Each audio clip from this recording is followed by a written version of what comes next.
خذلوني فما حد يعاونني. يا بريوشة أما نفيق ما تخلينيش وحدي، يا نحتاج مساعدة.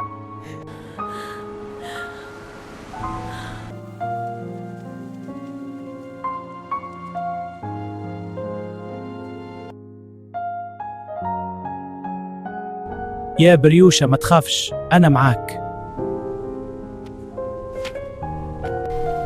لازمنا نسرعه، الحالة لازمها متابعة سريعة. يا رب يخليه بخير.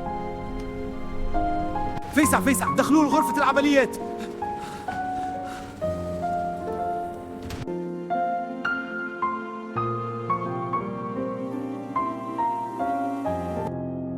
يا رب يشفيه.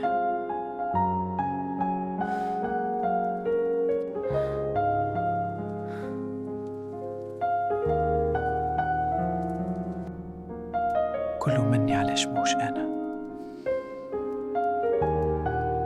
استنى، اللي صار في آخر الفيديو ماهوش النهاية. القصة ما زالت تكمل، وبريوشة ما زال في خطر ولا في أمل؟ بان باش ينجم ينقذه ولا كل شي باش يتبدل؟ إذا تحب تكمل الجزء الجاي اكتب في التعليق جزء 2 تحت، وما تنساش الإعجاب، لايك، والمتابعة فولو باش يوصلك الجديد أول بأول.